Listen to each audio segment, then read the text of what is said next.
ครับท่านผู้ชมมาดูควันหลงต่างๆของคอนซาโดเรซัปโปโรหลังจากที่ปิดฤดูกาล J2 แล้วไม่สามารถที่จะเข้าเพลย์ออฟหรือขึ้นไปอยู่ใน J1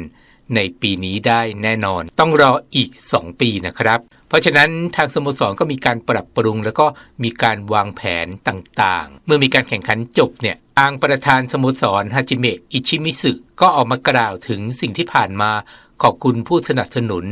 ที่เป็นพันธมิตรของคอนซาโดเรซัปโปโรโดยบอกว่ามันอาจจะเป็นช่วงเวลาที่ไม่ดีแต่ก็ผ่านอุปสรรคต่างๆมามากมายและเชื่อว่าทีมและก็สโมสรและก็นักเตะทุกคนนั้นทำงานอย่างหนักขอบคุณบริษัทพันธมิตรของเราทุกคนรู้สึกขอบคุณเป็นอย่างยิ่งแล้วหลังจากนั้นชิโงะชิบะตะโค้ชชั่วคราวของคอนซาโดเรซัปโปโร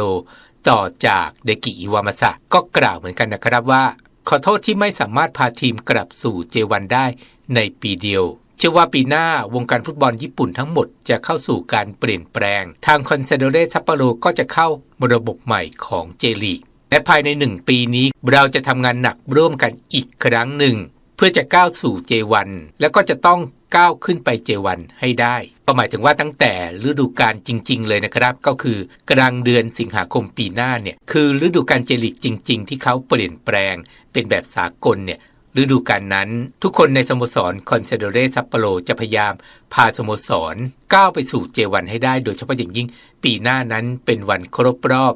30 ปีของสโมสรทางประธานก็ยังพูดถึงว่าอยากให้ทุกคนนั้นสนับสนุนทีมต่อไปนอกจากนั้นแล้วนะครับทางสโมสรได้ประกาศรางวัลนักเตะที่ได้รับ MVP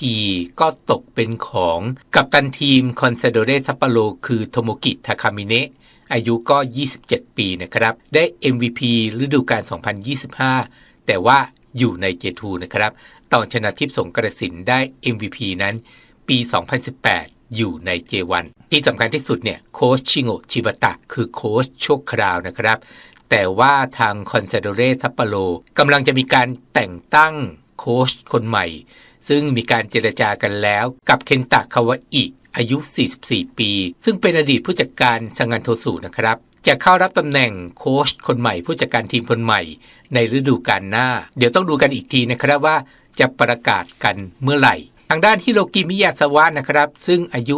36ปีแล้วเป็นกองกลางของคอนซาโดเรซัปโปโรเนี่ยเป็นผู้เล่นที่มีอายุมากที่สุดได้แสดงความคิดเห็นว่าสโมสรจะสร้างทีมขึ้นมาใหม่และจะต้องทำมันอีกครั้งหนึ่งเพื่อจะสร้างทีมให้มันแข็งแกร่งกว่าเดิมตอนนี้ระบบทั้งหมดในฤดูกาลนี้กำลังจะสิ้นสุดลงแล้วก็เตรียมความพร้อมที่จะแข่งขันต่อไป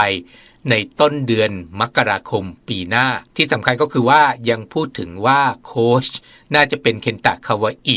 ซึ่งเป็นอดีตโค้ชของซังงันโทสุจะเข้ามารับตำแหน่งผู้จัดการทีมคนใหม่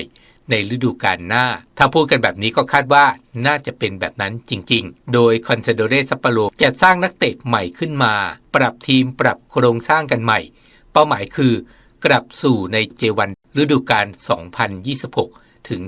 2027นี่แหละก็ประมาณเกือบ2ปีนะครับถ้าทำได้ก็สามารถขึ้นสู่ใน J1 ได้ก็ต้องดูกันก่อนนะครับว่าเมื่อปรับทีมกันแล้วนักเตะต่างๆมันจะต้องมีการเข้าออกใครจะออกไปใครจะเข้ามาต้องมาดูกันอีกเพราะว่าต้องบอกกับท่านผู้ชมว่าเจลีกครั้งนี้ไม่ใช่ง่ายๆนะครับเพราะจะเริ่มต้นฤดูกาลตั้งแต่ต้นปีมันมีฤดูกาลพิเศษเข้ามาทางสโมสรทุกสโมสรก็เลยต้องเตรียมความพร้อมกันเต็มที่ในคอนซาโดเรซัปโปโรก็เลยต้องปรับอะไรอีกหลายอย่างน้อยเนี่ยต้องหา Head Coach ให้ได้ก่อนแล้วค่อยปรับโครงสร้างปรับนักเตะต่างๆทั้งเก่าทั้งใหม่นักเตะที่ยืมตัวปรับใหม่เพื่อจะรับในฤดูกาลหน้าทั้ง2ฤดูกาลเลยคือฤดูกาลเจลีกพิเศษกับฤดูกาลใหม่ของเจลีกที่มีการปรับแบบสากลขึ้นนี่แหละถือว่าเป็นสิ่งสำคัญของคอนซาโดเรซัปโปโรถ้าจะกลับเข้าสู่ J1 แน่นอนนะครับท่านผู้ชมสิ่งที่จับจ้องอีกอย่างหนึ่งก็คือสุภโชคสารชาตินี่แหละจะเป็นอย่างไรกันบ้างอย่างที่แอดมินเคยเสนอไปแล้วนะครับว่าต้องดูต้องจับตากันว่าจะมีการเปลี่ยนแปลงอย่างไรกับสุภโชคสารชาติหรือไม่ที่มีข่าวมาว่าทีมนั้นต้องการทีมนี้ต้องการจะเป็นแค่ข่าวหรือเป็นจริงเราก็ต้องติดตามกันอย่างใกล้ชิดในช่วงนี้สุภโชคสารชาติ หลังจากเสร็จภารกิจทุกอย่างเรียบร้อยแล้วคาดว่าจะกลับมาสู่ประเทศไทยก่อนแล้วเข้าไปปรีซีซั่นอาจจะต้องไปไวนิดนึงเพราะว่ามีฤดูกาลพิเศษแต่ว่าถ้ามีอะไรเปลี่ยนแปลงนี้เดี๋ยวเราก็จะทราบกันว่าสุภโชค สลายชาติจะอยู่หรือจะไปจากคอนซาโดเรซัปโปโรถ้าอยู่ไม่มีปัญหาถ้าอยู่ไม่มีปัญหานะครับแต่ว่าถ้าไปจะไปไหนจะไปอยู่ที่ไหนจะอยู่ในเจลีกหรือกลับประเทศไทยอย่างถาวรนะครับ